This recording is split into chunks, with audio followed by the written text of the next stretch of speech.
So as we close, I want you to quickly send a message to our audience to encourage them to get involved, be it as a parent rep, as just a concerned community member, or even running for a seat themselves. I'll go first because I personally think we should let Chanel wrap that up too, because that is like Queen School Board.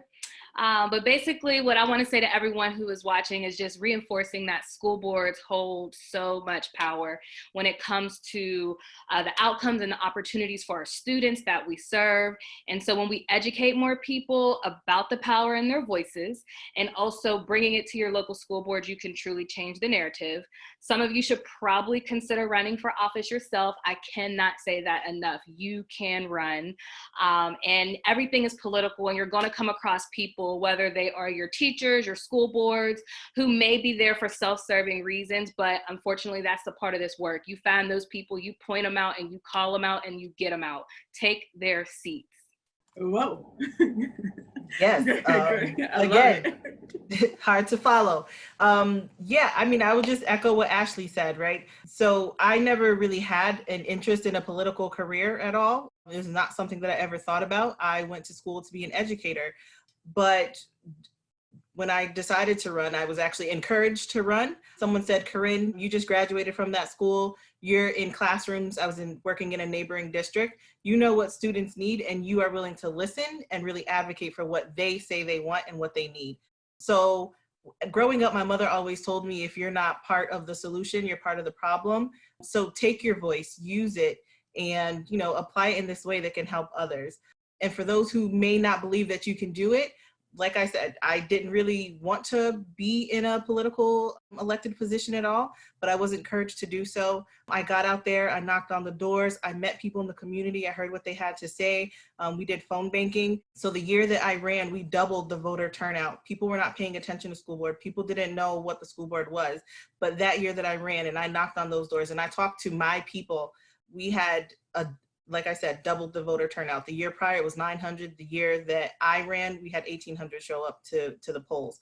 So it's really important that we are doing this like grassroots and community-wise, because it's really, we're there to be the eyes and the ears, like I said, and really advocate for people and make sure that everyone's life is better. So it's really about improving the quality of life for those who don't have that opportunity right now. So anybody can do it. You can really do it. Use your voice. Thank you. Now, Chanel, Mother School Board, take us home. All right. So this is what I'm going to say. I want to encourage you to really get engaged. There are people who are making decisions every day that impact your life. And again, just like Corinne stated, you're either at the table or you're on the menu. As a parent, my son has dealt with racism since preschool all the way up to his senior year, regardless if I'm a school board member or not. Learn how to advocate for your children. Not only should you learn how to advocate for your children, but I know many of us see the neighborhood children around and know that sometimes they may not have that structure at home, but they need that guidance. They need you to be a voice for them. A lot of you see yourselves as leaders already, but you may feel intimidated about the position. Just know that you're qualified. When they say that you're not, you are. And what you do is that you do connect with community members and you do run that grassroots campaign, but you hold yourself accountable.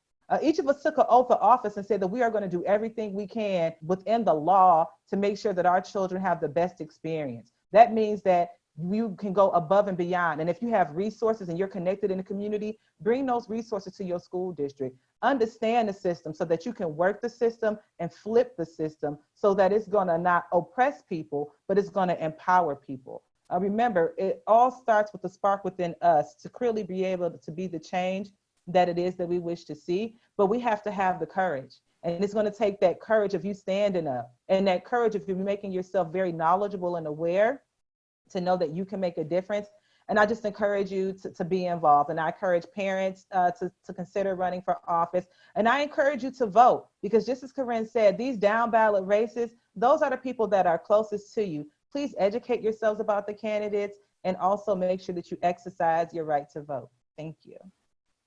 Thank you all so much. This panel was amazing. And I just want to just applaud XQ Institute for even taking up school board and amplifying it and ensuring that people know what your school board representative does and that we get people more involved in school board because it's critical. You all were dynamic, and I hope that this content reaches far and large and we really make a difference in our nation through the school board as we get more and more people involved in running for it. So thank you all so much. You all have a great day.